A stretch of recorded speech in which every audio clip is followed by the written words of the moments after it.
Welcome, Voyager. Tonight, we drift north, toward the places where day forgets to end. A story shaped not by storms or shipwrecks, but by light itself, unbroken, unwavering. This is the tale of the midnight sun, of the polar seas where the horizon glows at every hour, and of the men who sailed beneath a sky that would not sleep. Some places have two seasons, summer and waiting for summer.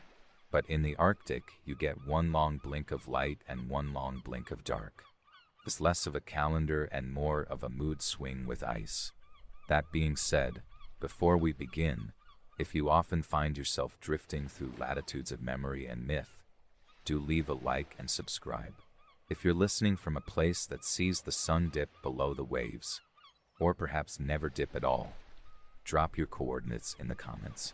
If there's a tale tied to your coast, it may just find its way here in a future voyage. Now take a moment to let the air still. Imagine the hush of water wrapped in light, the distant creak of wooden hulls, and the silence that only comes when every bird is asleep and yet the sky still shines.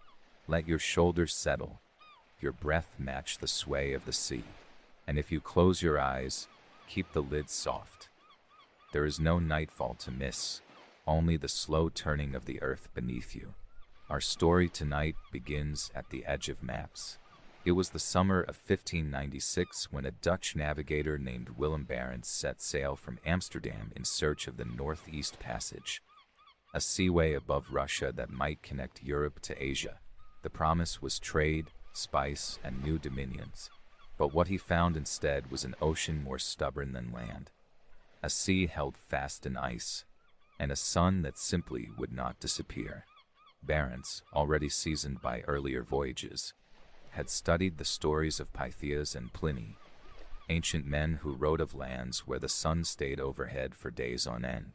Some considered these accounts fanciful misreadings of time or myth, but as Barents crossed the Arctic Circle, reality unspooled slowly, hour by hour, under a dome of gold. The latitude was high, near 74 degrees north. The archipelago of Svalbard had just risen into view. Steep cliffs and scree-strewn beaches, bleached by cold and scoured by wind. At first, his crew thought their watches were faulty, but the hands kept ticking. The sun hovered low, skimming the sky in a wide, endless circle. At midnight, the gulls still wheeled in air that glowed. Shadows lengthened sideways instead of behind. There was no dusk, only a thinning of tone, like a watercolor being gently lifted from the page. Barents' logbook, preserved today in the National Archives of the Netherlands, notes the strange condition with both wonder and fatigue. Men couldn't sleep, their sense of time unraveled. Some became jumpy, others quiet, as though untethered from rhythm.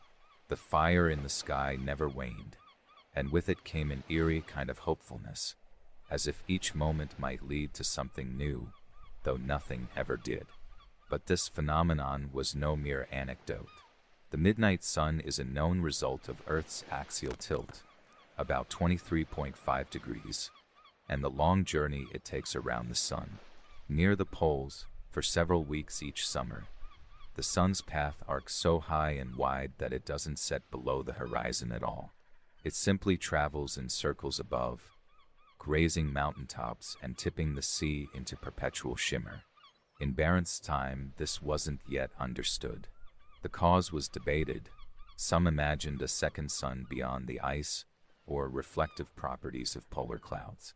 But by 1732, explorers from Russia and Britain had made repeated Arctic voyages, documenting the same strange light.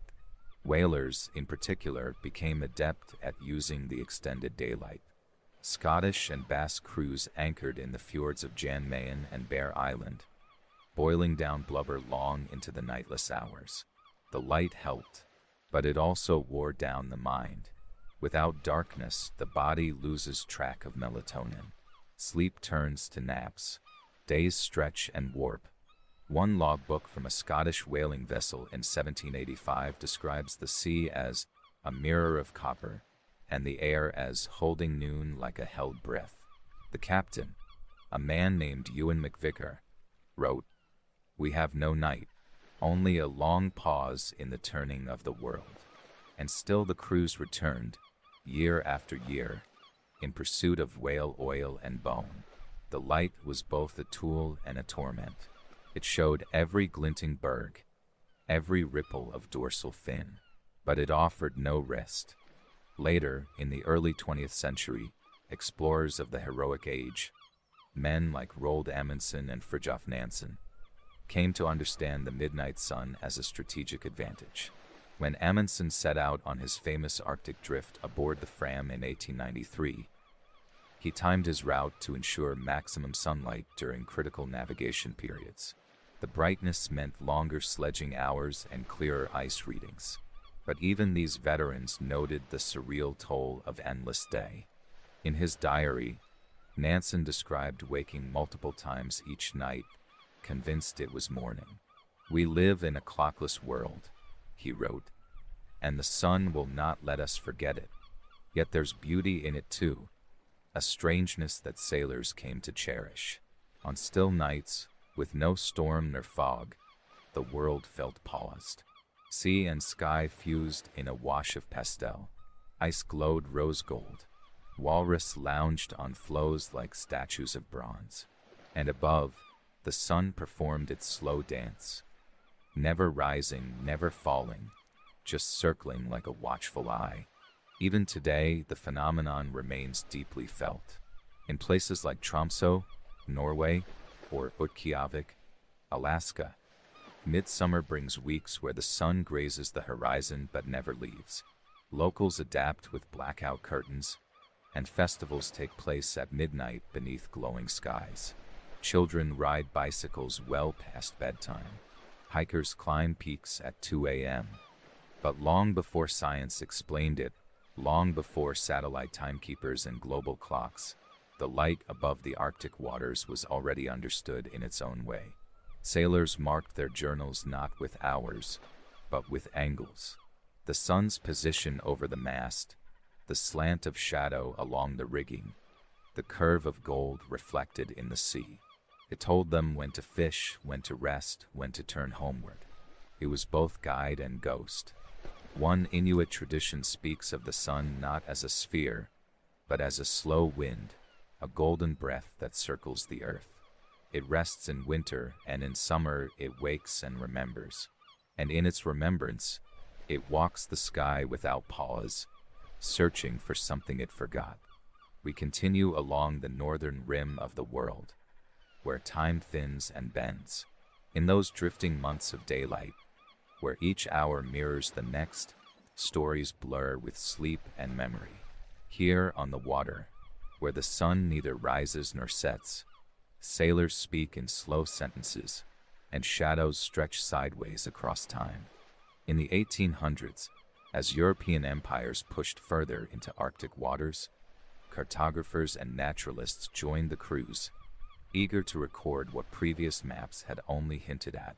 They drew shorelines in glacial blues and soft ochres, annotated with careful notes. Sun above horizon 24 hours, or light persistent beyond midnight. One such man was Captain George Nares of the British Royal Navy. In 1875, he led the British Arctic expedition toward the high north aboard HMS Alert and Discovery. His journals, now housed in the archives of the Royal Geographical Society, describe the awe and disorientation of that never-ending light. He wrote of standing on deck at 2 in the morning, reading a compass by natural sunlight. The sea was calm. His breath came in quiet puffs, each one catching light like smoke in a lantern.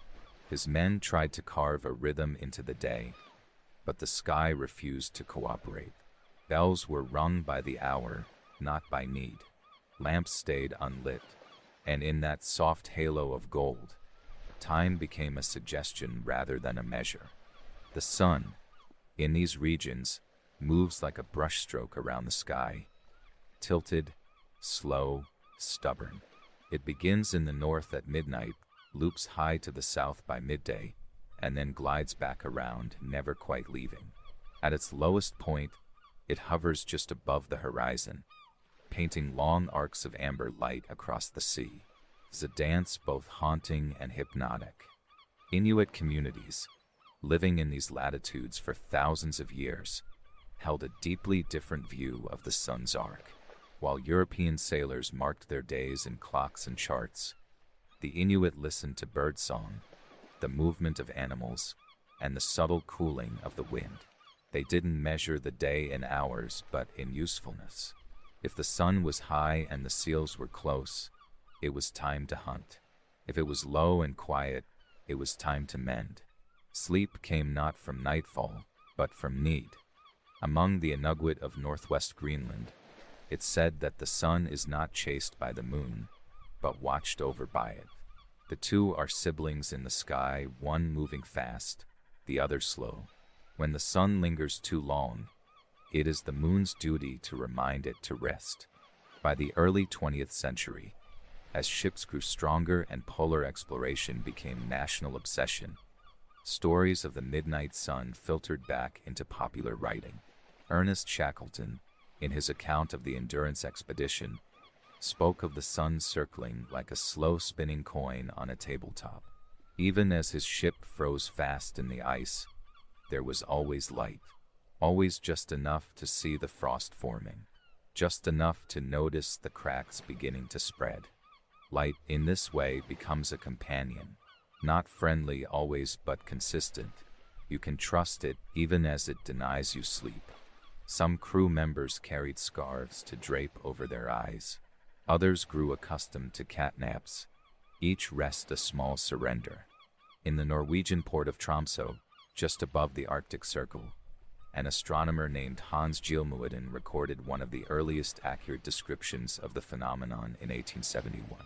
He noted that the midnight sun lasts not just a day, but up to 2.5 months in certain places. From mid-May to late July, the sun does not dip low enough to vanish. Instead, it rotates, tracing a tilted halo through the clouds. To sailors, this brought both advantage and uncertainty. A storm could rise at any time. Fog rolled in thick as wool, with no twilight to warn you. Weather changes arrived like whispers, sudden and cold. But on good days, it was magic. Imagine being at sea with no horizon line, just a wash of light that blurs the edge of sky and water. The sails glow from within, lit by a sun that's always watching. Dolphins arc beneath glassy water, illuminated from every angle. And at midnight, you look up and find the world still burning softly gold. Photographers and painters later came to chase this effect. The Icelandic term for it is midnætursól, the midnight sun, and it became a muse for many. Light diffused across glacier ridges. Pools glimmered silver. Human faces, lit from the side, looked carved rather than alive. In 1933, a Swedish pilot named Algot Stenroth flew over the Barents Sea during midsummer, trying to capture the midnight sun on film. His images, grainy and gray, still shimmer with that elusive glow. He described the experience as flying between two mirrors, where the sky reflected the sea and the sea returned it again. But for all its beauty, the sun's refusal to set has consequences. Circadian rhythms, the body's internal clock, are finely tuned to cycles of dark and light. Disrupt that and the body grows restless. In the age of Arctic exploration, ship's doctors reported more insomnia and anxiety during polar summers than winters. Even with no danger, even with calm waters, the crew grew uneasy beneath an unsleeping sun. And yet, for many, that same light became a kind of comfort. You could walk on deck at any hour and not feel alone. You could chart your way through ice without the strain of lanterns. The world was laid bare. Every ripple, every flaw in the ice, revealed. In modern times, cruise ships now circle the Arctic Circle during summer, offering passengers the chance to sip coffee on open decks at 1 a.m., with the sun still warming their skin. Tourists in Svalbard hold picnics beneath cliffs at midnight. Children skip stones under golden skies. Sleep can wait, but even now, the experience remains disorienting. Travelers often report dreams within dreams, as though the brain resists believing what the eyes insist is true. Even time seems to fold in on itself, and people wake unsure whether they've napped or slept or merely blinked. And the sea, always watching, doesn't offer answers, only light. Our story draws toward its slow conclusion, following that endless light into the quiet places where memory and weather mix. In Norse mythology, there is a sun goddess named Sol, who drives the chariot of the sun across the sky each day. She is pursued endlessly by a wolf named Skoll, and when the wolf catches her, the world will end. But in the far north, where the sun never sets, it is said the wolf is simply tired. He lingers in the shade, panting. The chase is paused, and for a few weeks each summer, the world is allowed to go on untroubled. Old Icelandic sea charts are filled with celestial notations, drawn beside currents and shoals. A small sun symbol near the pole, circled again and again in red ink, reads only, "Sol the Candy, the sun awake." These maps weren't just navigation aids, they were records of wonder. They marked not just where one was, but how the world felt in that place. Sailors in the 19th century sometimes carried with them small journals, leather-bound and salt-stained, not for log entries or navigation, but for sketching what they saw. In these drawings, the sea appears flat and shining, the sails bathed in a yellow glow that refused to shift. One page from a Swedish whaler's notebook shows the same sun drawn 6 times in the same sky, as though even he could not believe it held that still. But there are also legends written between these lines. Some from the Sami, the indigenous reindeer herders of Lapland, whose oral traditions whisper of a sleeping sun. They say that when the sun refuses to set, it is listening, leaning close to hear the secrets of the earth. Children are told not to speak unkindly during the midnight sun, lest the sun remember and carry their words into the next season. Even in remote Russia, along the coasts of the White Sea, fishermen speak of the white hour, a window between midnight and dawn when the world feels suspended. Boats are launched without urgency. Nets are cast in silence. It is a time not for catching, but for floating.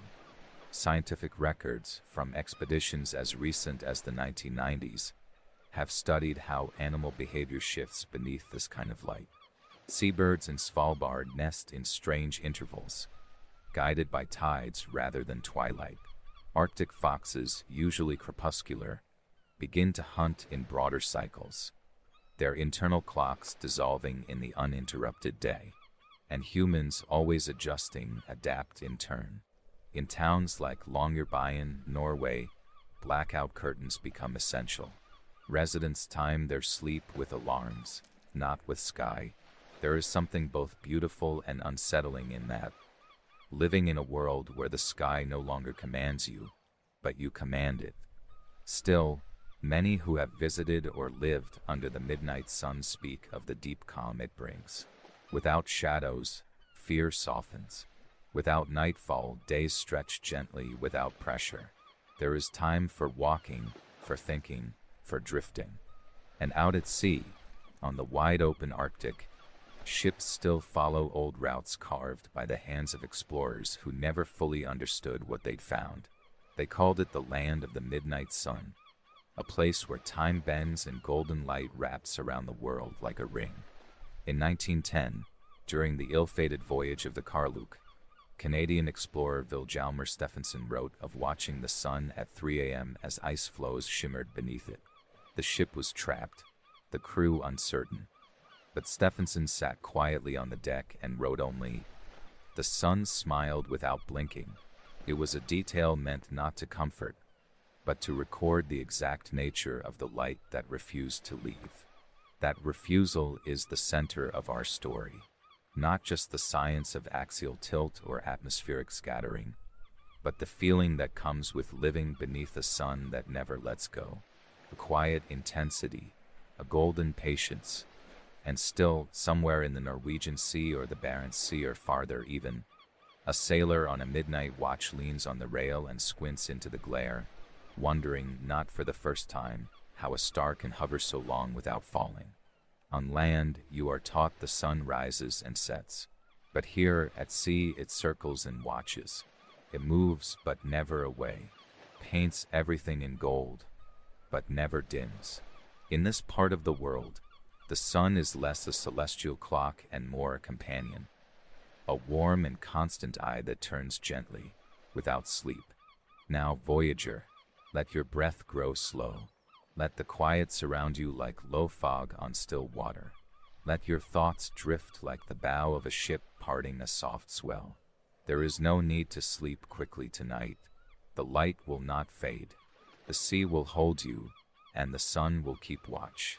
And somewhere far north, in a place where clocks fail and stars are forgotten, the horizon is still wrapped in gold. Sleep gently. You're already there.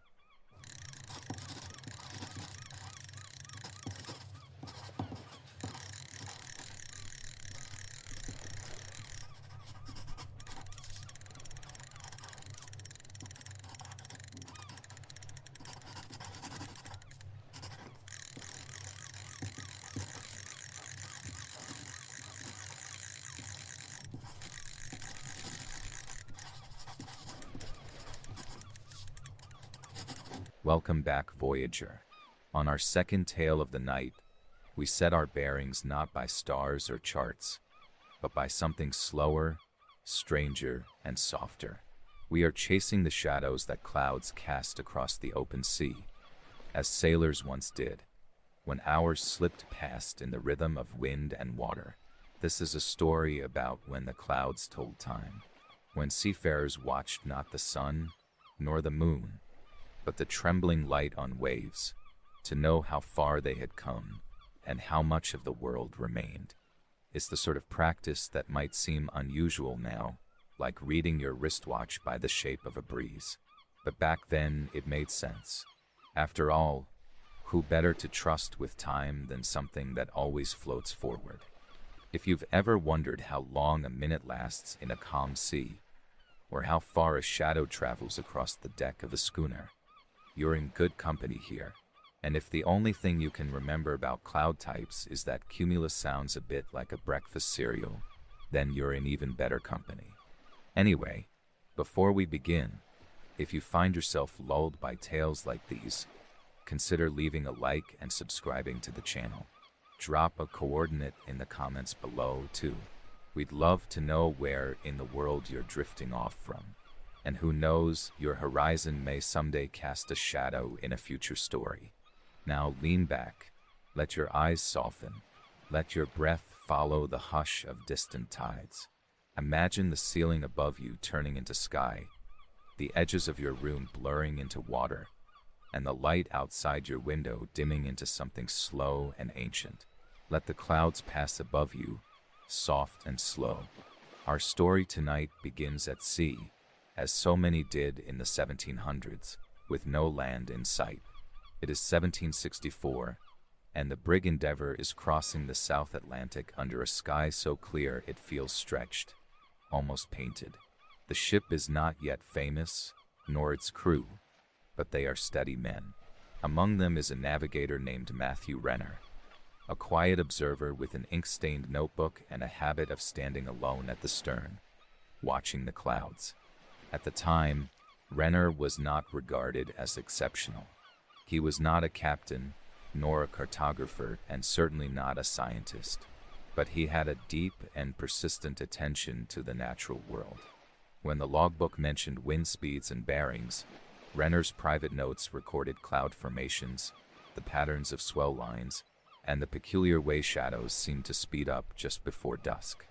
There was no accurate marine chronometer on board. Harrison's revolutionary timepieces were still rare and expensive, and most sailors still relied on dead reckoning. estimating speed and course over time. It was an imprecise method, and if a ship veered off by even a few degrees per day, it could mean hundreds of miles error across an ocean. So Renner began watching clouds. He wasn't the only one. There is record of a similar practice on Dutch and Portuguese ships of the 17th and 18th centuries. In the absence of precision tools, sailors would use the length of cloud shadows on the waves to estimate not just time, but also drift.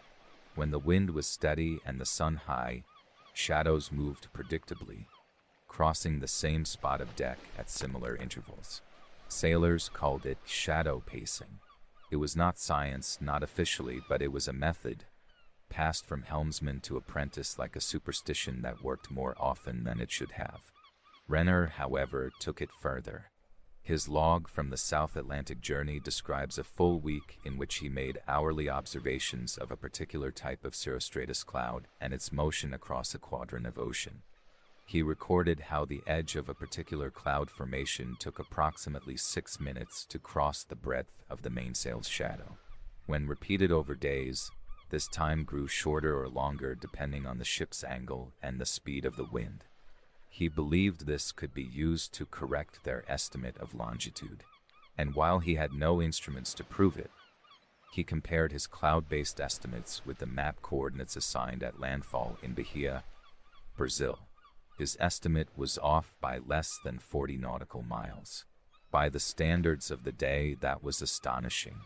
Renner's papers never made it into wide circulation, but his technique found quiet mention in the journals of other sailors. A first mate aboard the Fortune of Dover in 1768 noted, "We follow the shadow drift now. It keeps better time than the bell, when the winds are cruel and the compass sulks." Another account, this time from the logs of a French ship patrolling the Indian Ocean in the late 1770s, refers to les horloges de nuages, the clocks of the clouds, and it wasn't just Europeans. The principle of watching the sky for rhythm is echoed across seafaring cultures. In the Caroline Islands of Micronesia, navigators known as wayfinders watched the shadows of clouds on the ocean surface as part of their toolkit for orientation. They knew that small islands, reefs, and atolls could be seen by how they shaped the clouds above them. Clouds hovered longer over land masses, and their bases reflected a different hue, greener, flatter, less broken by wave light. The shadows they cast, even more faint than their shape, pointed toward land when all else looked empty. For these navigators who memorized ocean swells and star paths by heart, clouds were another form of memory. They weren't used to tell the hour, but to tell the story of place and presence. The method was not recorded in terms of minutes and seconds, but in songs passed orally.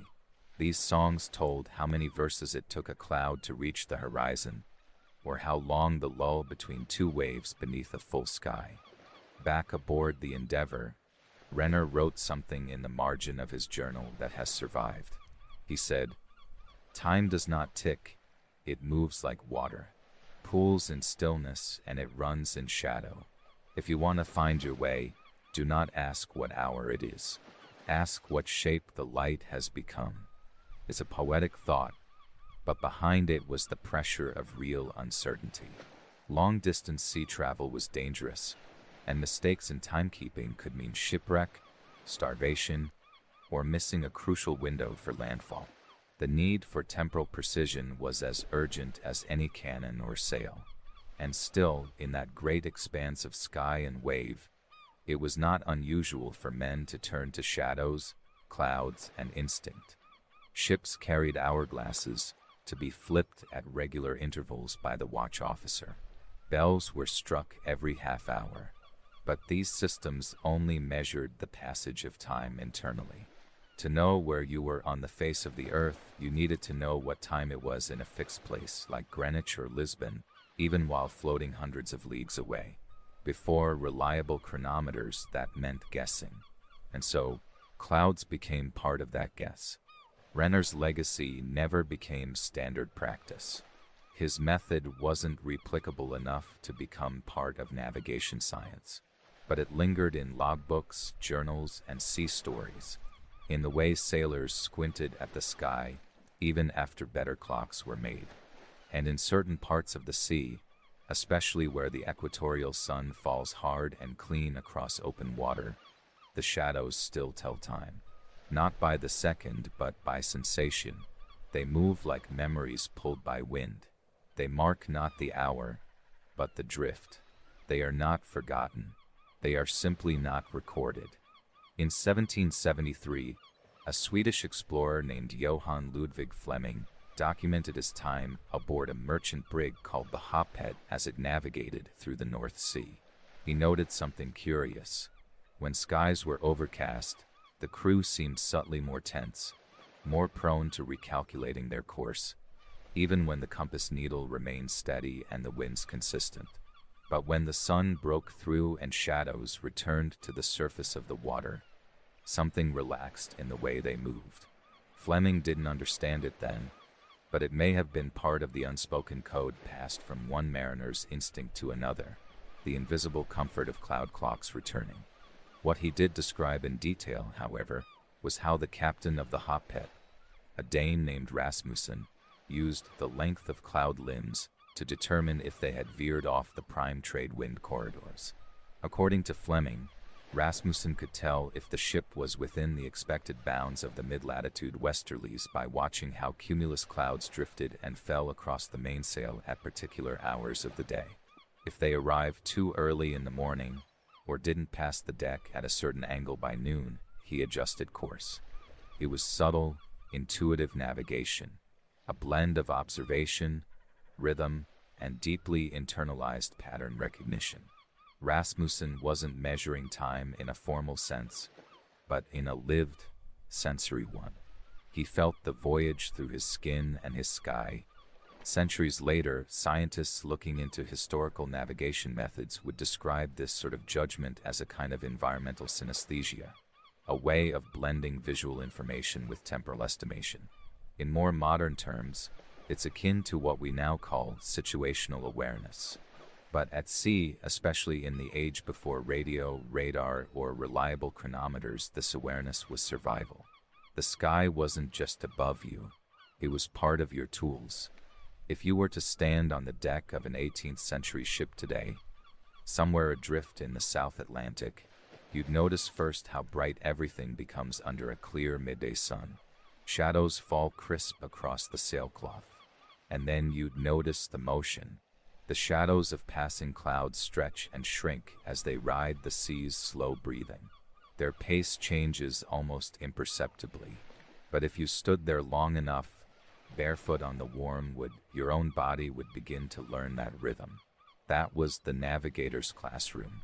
No textbooks, no sextant, just breath, light, and patience. Some maps from the era even hint at this practice, though not explicitly. A few annotated Dutch sea charts include notations like SHDW, stretch equals 1.5 knots WNW, in the margins of equatorial routes. These are rare and often dismissed as shorthand for weather observations. But in the context of known logs and traditions, they may represent an unsung layer of marine awareness. A time before instruments, when clouds were read like fine script and shadows were as vital as the compass rose. In the Indian Ocean, especially during the southwest monsoon season, the skies often filled with rolling low clouds, and there, Arab and Indian traders are believed to have used shadow drift on the ocean surface not only for orientation, but for identifying current boundaries. The pale fingers of cloud light that danced along the waves helped mark the invisible edges between the equatorial countercurrent and the Agulhas return current. Ships that timed their passages with these ephemeral markers could shave days, even weeks, from a voyage. They called these ocean highways by names that translated loosely as threads or veins. But what bound them wasn't rope or rule. It was cloud and color, light as the navigational guide, and the tradition stretched even into the Pacific. In Hawaiian seafaring chants, a concept known as ao opua refers to certain cumulus clouds that gather over islands. These clouds, viewed from a canoe, signaled land over the horizon. The way their shadows moved across the ocean told the direction of prevailing winds, or whether a storm was hiding behind an unseen reef. These chants were not just songs, but oral navigation maps, guiding the canoe by the drift of vapor and light. It is difficult now to reconstruct precisely how these cloud-based navigational systems worked, since so few of them were written down. They were embodied practices, lived, observed, passed through speech and presence. But enough traces remain in logs, chants, and early journals to piece together their quiet, glimmering role in maritime history. The sun, for all its dominance, was not always a dependable clock at sea. It sank behind clouds, played tricks on the eyes. In certain parts of the world, like the Arctic or Southern Ocean, it barely moved at all during peak seasonal days. So shadows, too, were watched not just for time but for travel. By the late 18th century, John Harrison's chronometers began to spread more widely among British naval vessels and merchant ships. Their accuracy was unprecedented.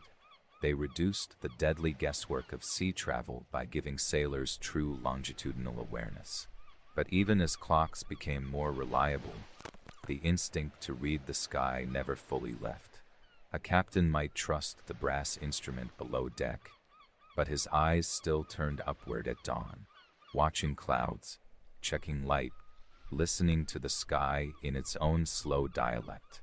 It's said that the old men of the sea, the ones who had crossed every line of latitude and touched the edge of every continent, still held on to their early habits. That even with sextants in hand, they noticed when shadows grew too short too early. That they paced their decks by light, not hour. And there's something reassuring in that in all our technology we still lean back on the sky. That we still recognize the weight of a cloud's shadow, the softness it casts across the water, and the way it reminds us that even time has texture. There are stories, too, not written in books, but passed along dockside, that claim certain sailors could judge the time of day to within 5 minutes simply by watching the dance of shade on the rigging. An exaggeration, maybe, but the best tales always are. It makes you wonder what's been lost. Not just the skills, but the silence, the time it took to stand still and let a cloud teach you. Even now, on modern ships with digital screens and satellite feeds, some mariners still glance up, still watch the shadows move, still carry that old sense of pacing the sea by light, because clouds still tell time. Not the kind you measure, but the kind you feel, the kind that floats. As the 19th century carried forward, faster ships, steam-powered engines, and precision navigation slowly dulled the older ways. Wind and wave no longer dictated everything.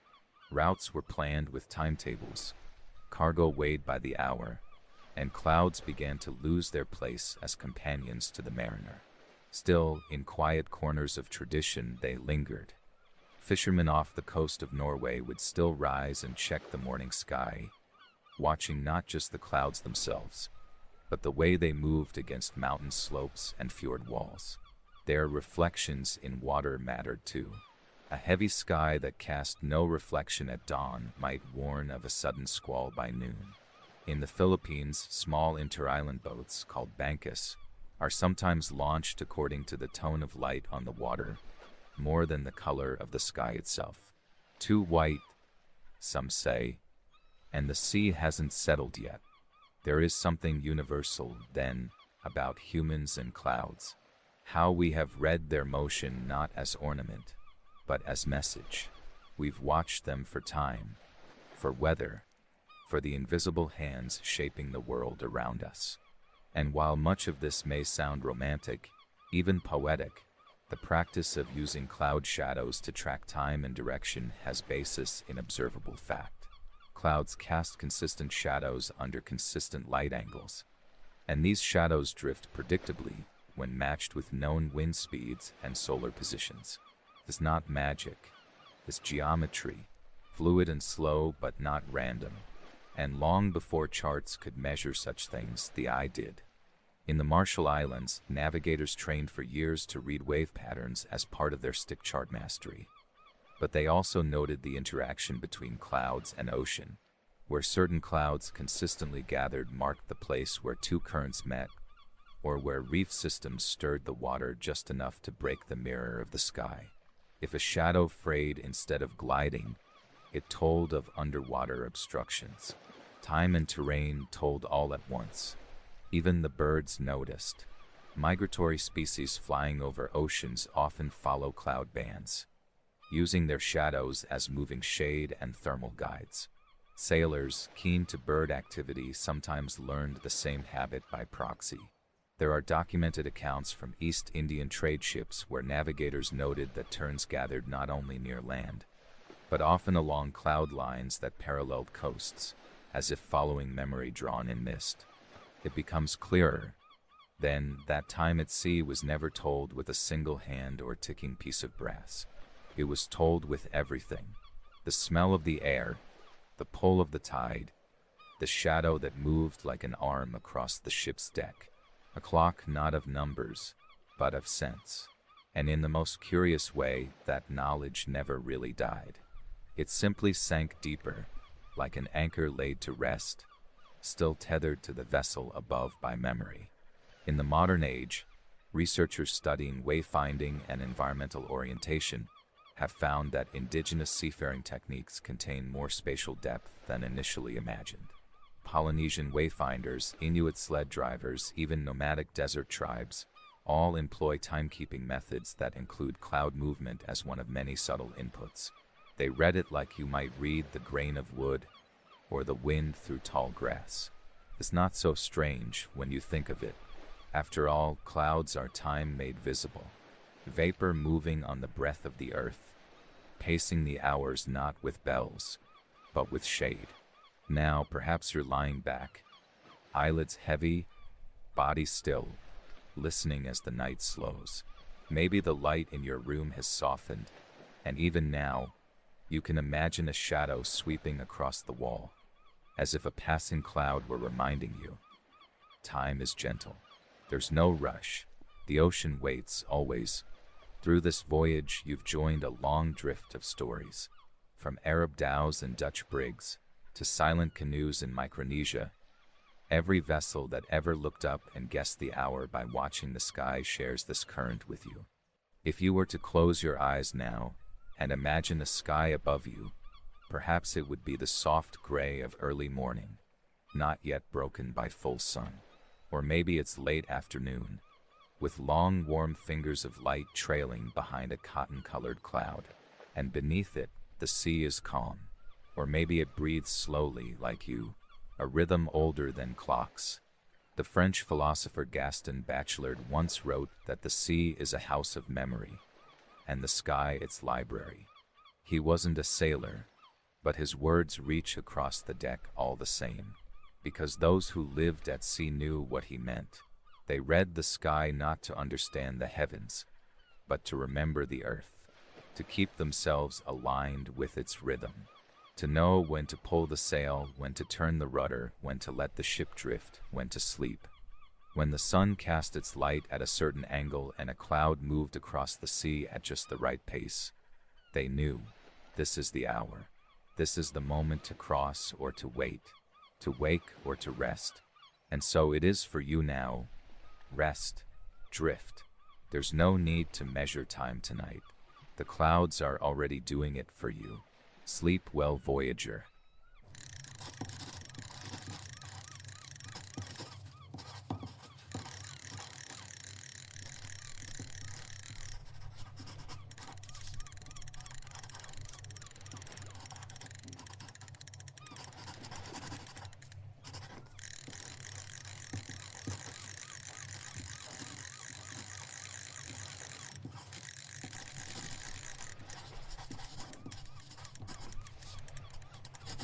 Welcome once again, Voyager, on our third tale of the night. We follow a sliver of light across dark waters, chasing the hush of old tides and the shimmer of moonlit instinct. This is a story of early Malay sailors who believed the moon did more than glow overhead. It guided them, not with brightness, but with shadow. A tale of quiet channels through coral reefs, seen only at night, when the water holds its breath and the sky leans in to whisper. It's said the moon controls the tides, but among these island navigators, it once also held the wheel. Which makes you wonder, was the real GPS just a well-behaved moon all along? In any case, if you often drift with us across these sleepy seas, don't forget to like and subscribe, and let us know your coordinates in the comments below. Maybe a reef near you once whispered a path under moonlight, and if it did, we'd love to feature it in a future story. Now, let your shoulders fall like sails in calm air.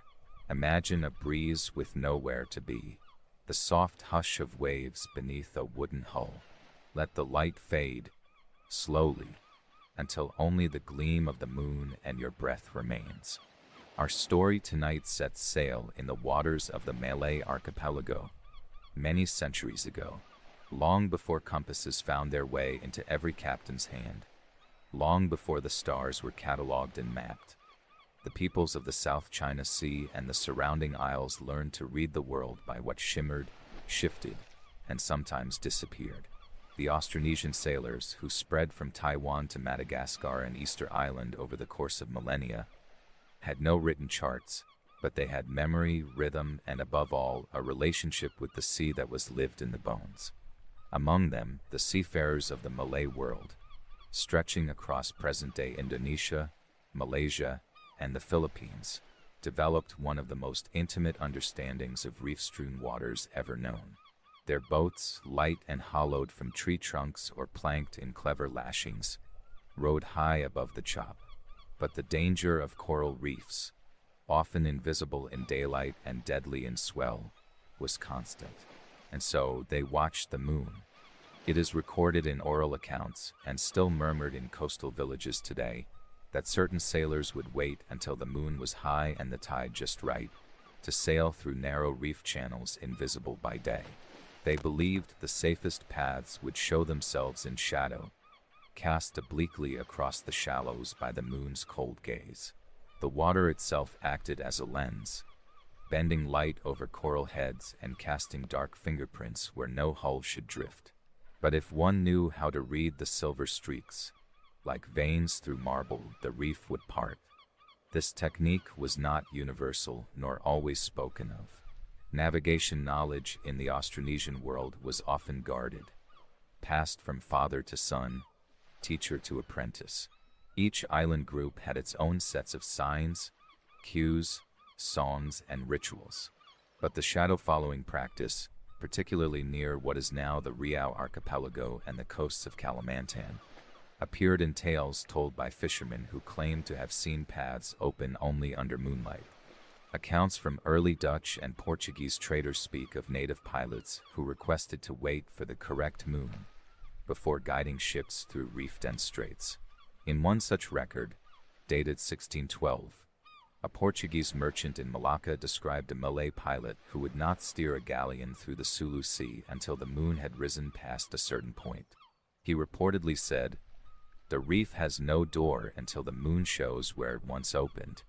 It may sound poetic, but it aligns with what we now know about shallow water optics. Coral reefs, under moonlight, can cast subtle shadows visible only when surface conditions are near perfect. And for navigators whose lives depended on timing tides, wind shifts, and unseen shoals, the visual difference between a line of foam and a tongue of deeper water could mean everything. This moonshadow technique wasn't the only tool at their disposal, of course. These sailors also used the pitch of waves, the angle of swell rebound against distant islands, the flight paths of birds, the scent of certain trees, and the color of cloud reflections at sunrise to build mental maps. But the moon remained a special kind of companion. Unlike the sun, which could blind or bleach a view, the moon softened what it touched, rendering the world into contrasts and movements. A shadow on the water might stretch like a beckoning arm, or tighten like a warning finger. Even today, elders in some Indonesian fishing communities speak of their grandfathers waiting for bulan menunjukkan jalan, which means the moon shows the way. Though much of this knowledge has faded, replaced by sonar and satellite, traces remain in the lullabies and proverbs of the sea. On the island of Sulawesi, there is an old saying, "Where the moon drags its finger, follow, but only if the reef is silent," meaning, trust the path when the ocean quiets, and the moon seems to trace a channel. But if the coral sings, if waves are breaking in strange rhythms or the wind doesn't match the water, then even moonlight lies. Not every explorer believed, of course. European sailors brought charts, quadrants, and skepticism. But more than once, those charts were proven wrong, and the local pilot's memory, honed on hundreds of night crossings, saved a fleet from splintering. In 1769, a Spanish frigate captained by Juan del Mar attempted to sail through the channel between Bintan and Batam at high noon. The reefs there shift subtly with tide and silt, and though the charts marked a safe passage, 2 ships ran aground. It was only after they returned under moonlight, guided by a Javanese navigator who sailed without compass or map, that they crossed without harm. His only tools were a long bamboo pole, the curve of the tide, and his eyes, fixed not on the waves, but the shadows sliding between them. The sea in those regions is shallow and glassy when calm, a stage for the sky's movements. And so, on some nights, the wake of a canoe can look like a silver ribbon. The clouds seem to pause. The reefs, hidden in the light of day, take on contrast, shape, depth. There is poetry in the idea that the most dangerous parts of a journey might only be visible when the world is quietest. That safety lies not in light, but in paying attention to its absence. Some modern oceanographers studying traditional navigation believe there is merit in these practices, even if they cannot always be quantified.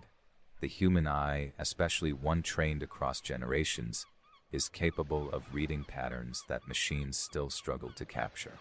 Reflected moonlight over textured sea can reveal subtle gradients in water depth. A reef edge might not shine, but the water just beyond it might glitter differently. In 2008, a study of Micronesian navigators conducted off the coast of Puluwat showed that trained sailors could detect submerged features under moonlight with startling accuracy.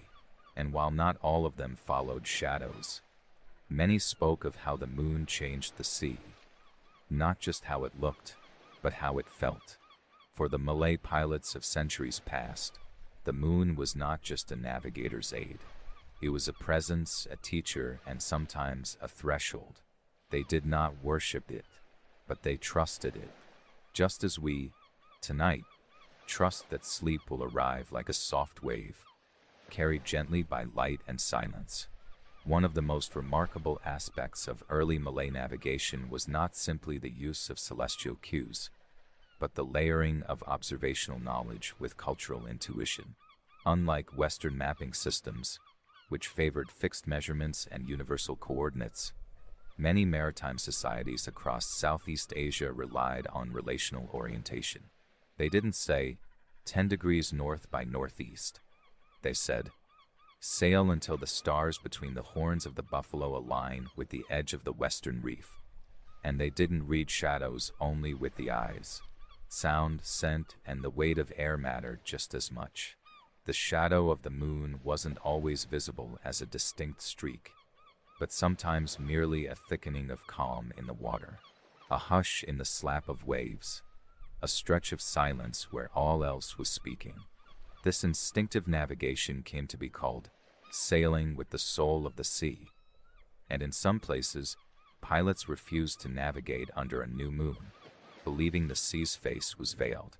The best time to follow the reef channels was during a waning gibbous, when the moon still held strength but offered deeper contrast. Too bright and the water bleached, too dark, and the reefs swallowed the light whole. Along the coast of Borneo, fishermen speak of Jalan Bulan, the road of the moon. They claim that if a child is rocked to sleep beneath the flicker of waves caught in moonlight, they'll grow to hear the reef's voice before the wave crests. It's a superstition, perhaps, but one born of close attention.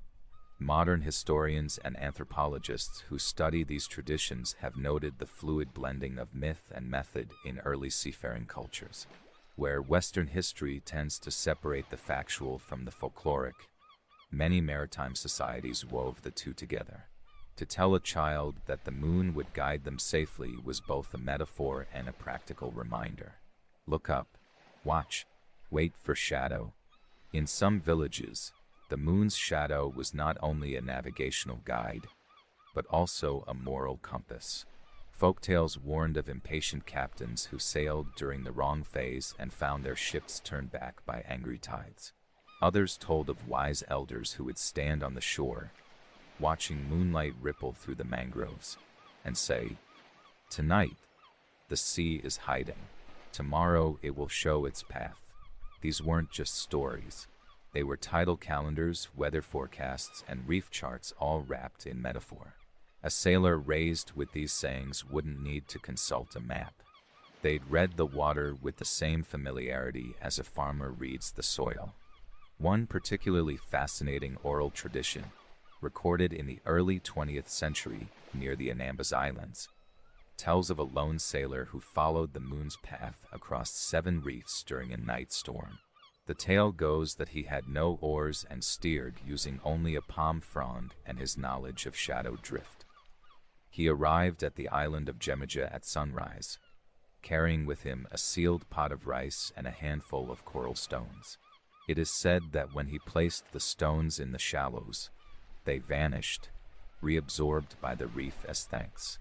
Perhaps it is only a story, but Georgia is indeed surrounded by narrow channels, and the moon over that water, when seen in a certain tide, does cast long, finger-like streaks between its shoals.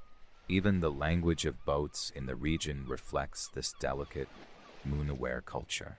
Traditional vessels like the jukung or parahu were often carved with motifs of waves and crescents.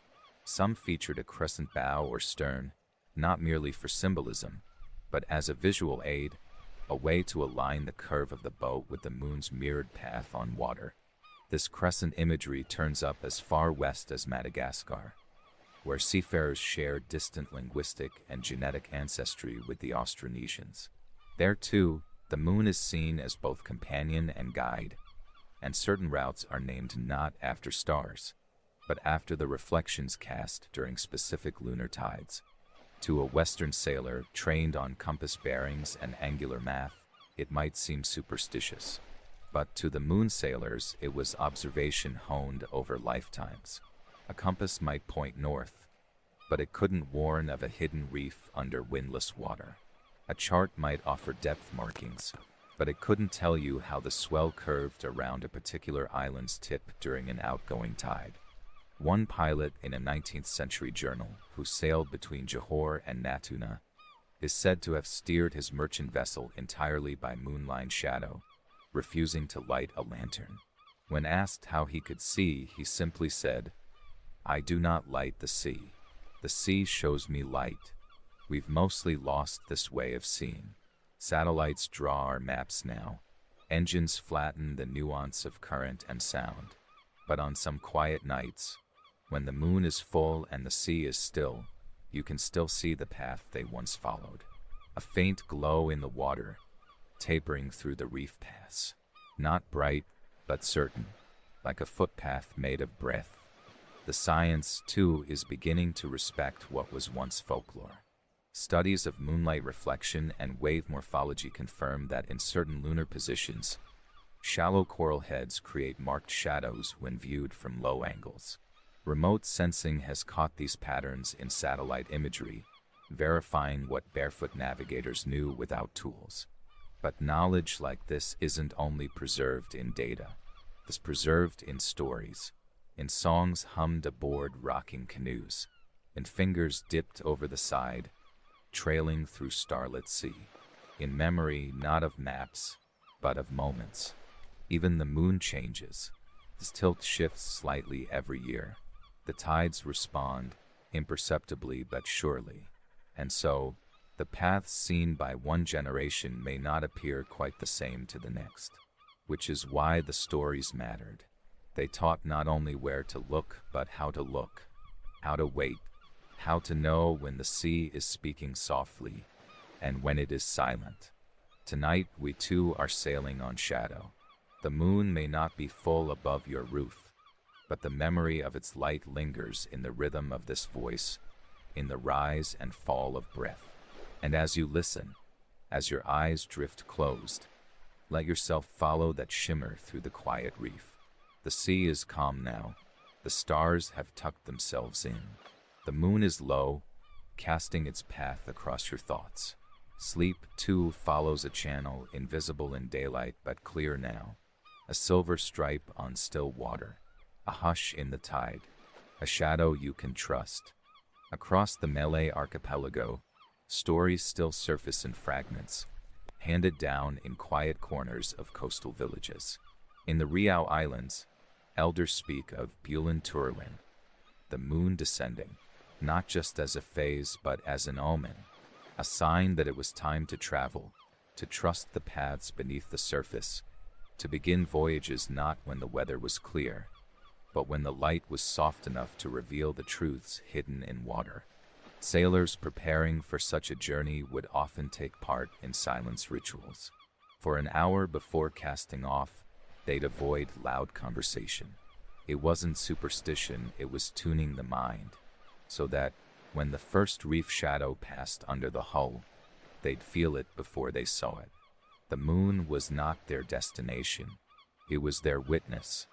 Anthropologists studying these oral traditions have found that they align with a broader pattern in Austronesian navigation. Across Polynesia, Melanesia, and Micronesia, there's a near-universal belief in the communicative nature of the sea, that water speaks, and more interestingly, that it speaks differently under different lights. What the sun exposes, the moon reveals. What the stars outline, the sea beneath them reflects. In the waters around Sulawesi, there's a saying passed between older fishermen, translated loosely as, "The reef does not warn you twice."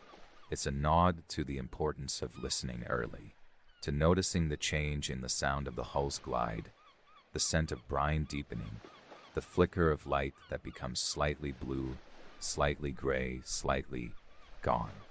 Because that's what a reef shadow really is, an absence of light where danger lies, and only those practiced in stillness could catch it quickly enough to steer away. Which is why, in old sailing chants, moonlight was sometimes called the Mother of Mercy, because in its flicker there was time to change course. European explorers often missed these nuances. Their charts, though masterfully measured, could never account for the rhythm of water breathing around an atoll or curling over a coral bank. Which is why early colonial accounts often mention shipwrecks on reefs locals had long since memorized. It wasn't that the maps were wrong.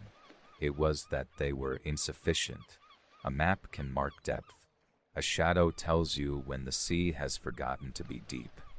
In the 1830s, a Dutch trader recorded a curious event near the Moluccas. A Malay pilot insisted on changing course during a calm night, despite there being no visible obstruction.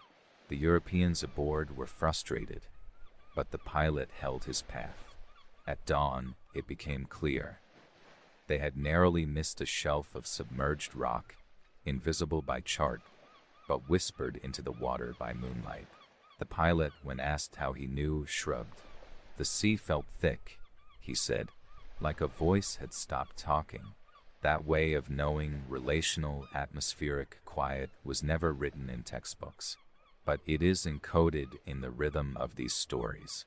Tonight, we followed one of them, and as we drift toward sleep, it's worth remembering that many of these traditions are not lost, only quieter now. There are still sailors who read the tide with their hands, who steer by stars and smell the reef before they see it. There are still children rocked to sleep by waves their ancestors memorized. Still chants, barely whispered, that name the channels not by compass, but by the curve of a moonbeam. The moon, after all, does not draw maps. It reveals them, and perhaps if you were to walk the beach during a low spring tide, in the days just after the full moon, you'd see the same shimmer they once followed. A light that bends around the reef's spine, a line of safety, path home.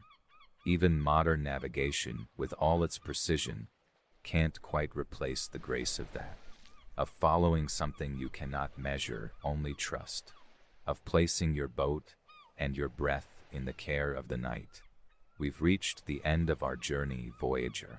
The tide has turned. The stars have climbed higher. The moon is waning now, tucking its silver into the folds of the sea.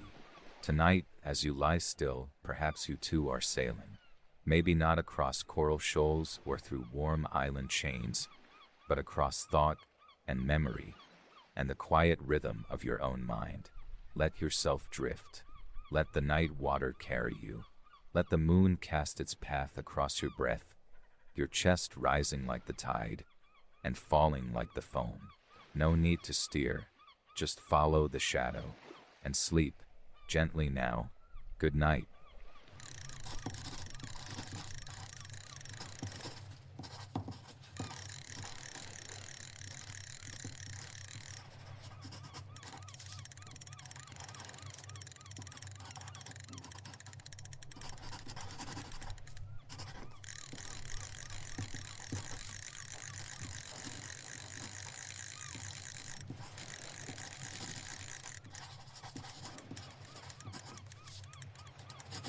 Welcome, Voyager. On our final story of the night, we sail not by compass, nor by stars, but by the feel of water beneath the hull and the whisper of currents remembered in the bones. This is the story of maps made not with parchment and ink, but with coral twine, driftwood, and generations of seafaring minds. It is the tale of the Marshall Islands, and the navigators who once crossed hundreds of miles of open sea, guided only by memory and rhythm. If you enjoy sailing softly through history's quieter corners, leave a like and subscribe to the channel. Drop a coordinate in the comments to let us know where you're listening from. Maybe you, too, live where the waves carry secrets. And if there's a story beneath your sky, it might find its way into a future journey. Now breathe in slowly. Let your eyes grow heavy. Feel the air grow still. Imagine the gentle creak of a wooden outrigger on calm water, the soft slap of waves against its sides, the hush of a world lit only by stars. Let us drift together. Our story tonight begins with a canoe and a boy on the island of Majuro, in what we now call the Marshall Islands. But long before GPS, before colonial charts carved names into coasts, this string of coral atolls in the Central Pacific was a place where the ocean itself was the map, and people read it like a poem passed down by tide. To understand how they did it, we need to unlearn what we think maps are for. In the West, a map is a visual tool, something seen. Its lines and borders, markers and symbols, frozen in place. But for the traditional navigators of Micronesia, and especially for the Marshallese, the map was not something you looked at. It was something you felt. They created tools called Rebelib and Meadow stick charts, as they're often described. But that term is far too simple for what these objects truly were. Constructed from slender strips of coconut frond, tied together with fiber and decorated with cowrie shells. Each chart represented not land, but the invisible structure of the sea itself. Currents, wave refraction, swell patterns, the interference of tides around islands. What mattered was not the position of land, but the way water moved around it. The shells on the charts might mark islands, yes, but the curved sticks, the angles of intersections, those were the real information. They encoded the feel of a journey, where the waves cross, where they split, where you might feel a rolling rhythm on your left shoulder or a steady pull from beneath the keel. These were not portable devices. They weren't taken on voyages. They were learned, memorized, internalized, passed from master navigator to apprentice in long, careful sessions. Once learned, the map disappeared into the body. A navigator didn't need to carry the chart, because the chart had already entered the navigator. Imagine sailing from Majuro to Arno, across 20 miles of open sea. There are no visual cues for most of the journey.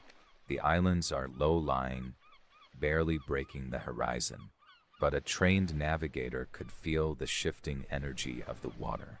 They would lie flat in the canoe, sensing the cross swells, one from the northeast, another bending around a reef, and from that subtle interference, know how far they had come and in which direction. One technique was called attack. Instead of measuring position by fixed coordinates, it measured distance by the number of invisible islands passed between departure and destination.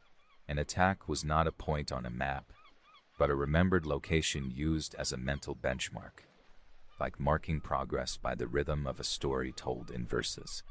Early European explorers found this impossible to believe. In 1895, Captain Winkler of the German Navy watched in awe as a Marshallese navigator guided a canoe across 100 kilometers of open ocean without compass or sail. When asked how he did it, the navigator pointed to the sea and said, simply, "The ocean is my road."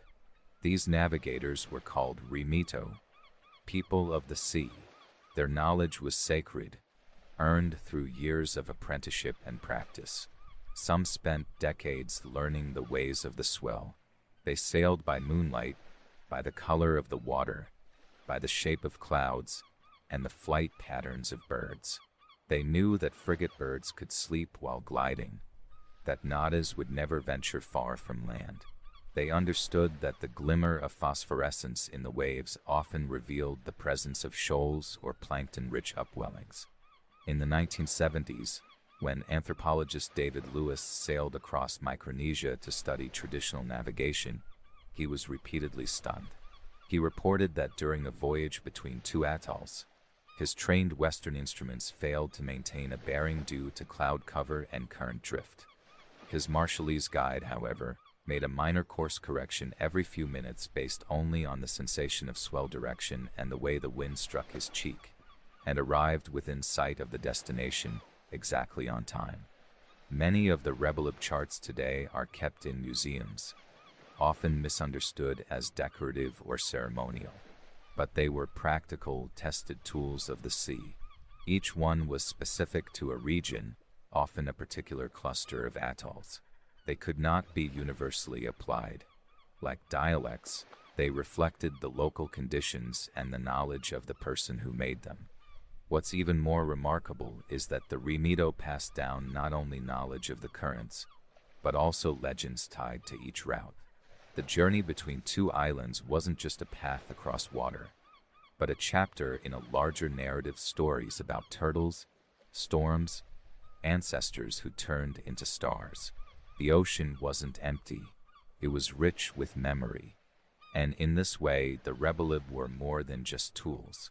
They were repositories of lived experience. They taught not just how to travel, but how to remember. They are among the few examples in the world of navigation systems that depend entirely on bodily memory. No written guidebooks, no compasses, no almanacs. Only the sea, the mind, and the touch of the water on the side of the boat. These techniques are not gone.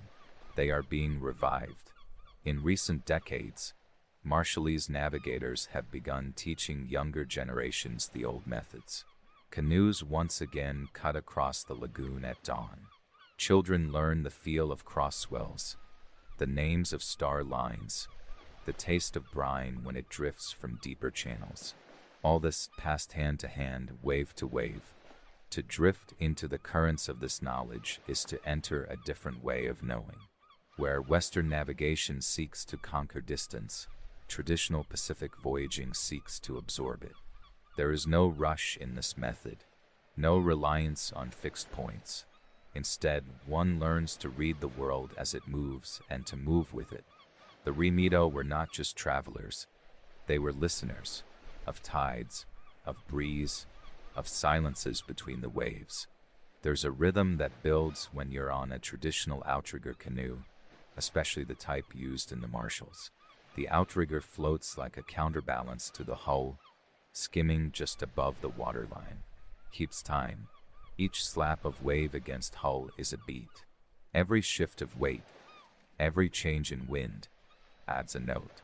Navigation here was a kind of music, and the Remito, musicians of the swell. In that way, the ocean was more than a route. It was a story performed with the body. There are accounts of voyagers holding their hands above the gunwale, fingers brushing the sea, to feel the subtle angles of motion. The tiniest change, a drop in salinity, a rise in temperature, might tell them they'd crossed a reef line or entered a new current. They say that to cross the sea by memory is to never truly be lost, because the memory is not just your own. It is layered, taught in the breath of your teacher and their teacher before them. Every course, every reef, every trick of light and wave is inherited. You are not sailing alone. A beautiful and lesser-known example of this comes from a navigator named Mao Pielug of Seagulls, an island east of the Marshalls. Mao was among the few remaining masters of traditional wayfinding in the late 20th century. In 1976, he famously guided a Polynesian canoe, the Hokulia, on a 2,500-mile journey from Hawaii to Tahiti without modern instruments. The success of this voyage helped spark a renaissance of indigenous navigation across the Pacific. Pielug didn't carry a rebelib. He didn't consult star charts. He lay flat in the canoe, eyes closed, feeling the tilt of the boat, listening to how the hull creaked and how the wind braided through his hair. When asked how he knew where Tahiti was, he answered, "I see the island in my mind." Western science eventually confirmed much of what Pielug and others had practiced for generations. Satellite imaging showed patterns in swell interference. Oceanographic models matched the navigator's stories of underwater ridges and persistent drift lines. The mystery wasn't whether traditional navigation worked, it was how it had survived so long without being written down. Back in the Marshalls, many elders still speak of the Bojoj, or navigation songs. These are chants used to teach routes, encoded in rhythm and repetition. One verse might describe how a wave splits near Majuro, another how birds circle over Ailing Laplap in the morning. These songs are tools as much as they are cultural memory, and the songs were not sung in isolation. They were part of ceremonial life tied to planting, to fishing seasons, to the phases of the moon. The navigator was also a kind of priest entrusted with maintaining balance, not just of canoe and current, but of life between islands. This interweaving of geography and spirituality is crucial. In many Pacific cultures, the ocean was never seen as a void. It was a space filled with relationship. Every channel, every eddy had a name. Some were gentle, others mischievous. Some required offerings before crossing. Others were said to hum when approached in silence. Western maps often marked the Pacific as empty, a vast blue nothing. But to the Remito, it was the most detailed space of all. The more time you spent at sea, the more alive it became. Islands were not dots on a chart, but people, histories, echoes of past voyages. And the waves between them were like paragraphs connecting those thoughts. Even the construction of the stick charts reflected this philosophy. The twigs used were often gathered from specific trees, sometimes chosen for their bend or the way they had already been shaped by wind. The coconut fiber binding them came from husks soaked and twisted in traditional ways. The act of making a chart was not mechanical. It was part memory, part ritual, and part tactile understanding of motion. Some charts are sparse with only a few bends and crossings. Others are intricate, looping and curling in ways that seem abstract unless explained. But always they are spatial poetry, renderings of how the ocean behaves when you are in its care. There is one particularly striking rebelib held in the collections of the Berlin Ethnological Museum, acquired during Germany's colonial period in the late 19th century. It was dismissed for years as a curiosity, until researchers finally began consulting Marshallese elders. When asked what the chart depicted, one elder pointed to a curve and said, "That's where the sea sings differently." He meant that the current there changed timbre like a new key in a piece of music. Today, efforts are being made to bring this wisdom home. In Majuro, in Ibai, and across other atolls, young navigators are learning once more from elders. Outrigger canoes are being carved again by hand. Routes that fell silent are being remembered. And rebelib are not just museum pieces but living guides. One initiative, the Wagai Project, has been particularly instrumental in preserving this heritage. Based in Micronesia, it trains youth in traditional canoe building, star navigation, and cultural preservation. The knowledge is not taught in classrooms, but on beaches, under the stars, with feet in the tide. In 2014, a rebelib was presented at the United Nations in New York, not as a relic, but as a message. It was laid flat beneath lights and microphones, its sticks casting quiet shadows. The makers explained its meaning, slowly and with care. "This," they said, "is how we remember who we are, not by borders, but by waves. To listen to the sea in this way is to accept that the world is not fixed. It moves, it whispers, teaches by presence, not declaration." The rebelib reminds us that memory is not always linear. It bends, it flows, it returns in rhythms, like the tides and the hearts that sail them. The revival of these oceanic traditions is not just about travel. It is about healing, about restoring something that was almost lost beneath the waves of colonization, war, and modernization. The Pacific is a region crisscrossed by painful histories. Nuclear testing scarred islands like Bikini and Enuitak. Climate change now threatens to erase entire atolls. But the knowledge carried in the hands of the Remito, the wayfinders, is a form of resistance and of hope. There is a saying among the elders that the canoe is not only for crossing the ocean, but also for crossing into understanding. When you learn to navigate by swell and wind alone, you must first learn patience. You do not force direction. You allow it to emerge. And in this slowing down, something else happens. The journey becomes a relationship. The traveler is no longer above or apart from nature, but within it, accompanied by it, dependent on it. This mindset is visible even in how islands are described in Pacific languages. In the Marshallese worldview, land does not stand in contrast to sea. The sea is not the in-between, but the connective tissue. There is no land without sea, no sea without land. The canoe binds them both. In a world that often teaches us to value ground beneath our feet more than the currents that carry us, this perspective is quietly revolutionary. Consider the simplicity and complexity of it all. A boy is taught how to tie coconut fiber. He learns to listen to the wind. He is told the names of distant places and the stories that follow their names. Slowly, he begins to feel the swell as if it were a second pulse. Decades later, that boy, now an elder, places his palm on a student's shoulder and says, "You are ready," and the sea receives another navigator. This passing of knowledge doesn't require a classroom. It requires trust. Trust that the waves still remember. Trust that the stars still hold their places, and that the wind, though unpredictable, can be read if you know its voice. The rebelib was never a replacement for experience. It was a rehearsal, a warm-up, a way of entering the ocean's rhythm before one ever set foot in a canoe. There's a quiet elegance in that, like memorizing a song by humming it under your breath until your body begins to carry it even in silence. Some modern sailors have tried to replicate the experience.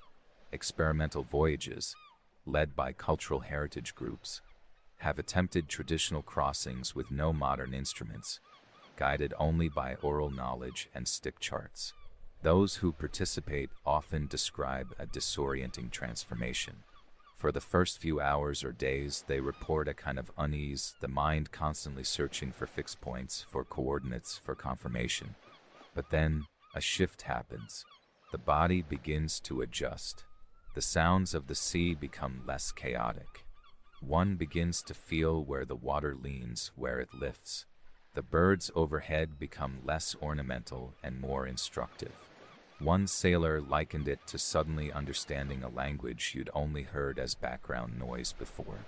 "I didn't even know I was listening," he said, "until it started speaking to me." There's an inherent softness to this way of knowing, a willingness to be taught by the environment rather than to instruct it.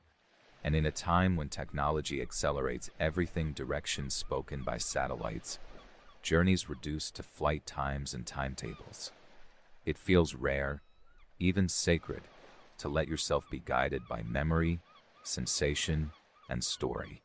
This is perhaps why so many cultures preserved similar practices. The Marshallese were not alone. Across the Pacific, from Samoa to Hawaii, from the Caroline Islands to Tahiti, methods of wave navigation emerged independently but in harmony. The Polynesians, in particular, used an expansive star compass, an imagined dome of the night sky where each star's rising and setting point was memorized. A navigator would fix their course by aligning the canoe with a star on the horizon, then adjust when that star climbed too high, choosing another, like passing the baton in a relay race of light. It's poetic, really. The idea that you might chase the setting of a star, ride the path it leaves in the ocean's skin, and arrive at a place you've never seen, but one your ancestors visited and your body remembers. The sea as a library stores no books, but its pages are currents, its verses swells, its ink is salt, and its stories are carried by those who choose to listen. In this sense, a rebelib is not just a map, it is a key, and to use it is to unlock a way of seeing, one that is both ancient and astonishingly alive. Even today, long after satellites have traced the globe's surface in unforgiving precision, there is still something humbling in imagining a canoe slipping through moonlit waters, guided not by charts, but by stories. There is still room in our world for knowledge that moves slower, that whispers, that passes hand to hand like a shell, warm from someone else's palm. So if you find yourself near a shore, one quiet evening, and you feel the waves pulling against your ankles just slightly out of rhythm, you might be standing in a path once taken by a remedo, or perhaps you're hearing the ocean remember its verses. And if ever you're asked how people once crossed thousands of miles without instruments, without maps, without metal or motor, you might answer the way Maupielug did, with a smile that reaches to the horizon. They listened. Now let the water quiet itself around you. Let the boat rock gently, as if even the sea is closing its eyes. Sleep comes not as an end, but as a voyage, one guided by the tide, by the stars, and by the maps we carry not in our hands, but in our hearts. Good night, voyager. You're home now.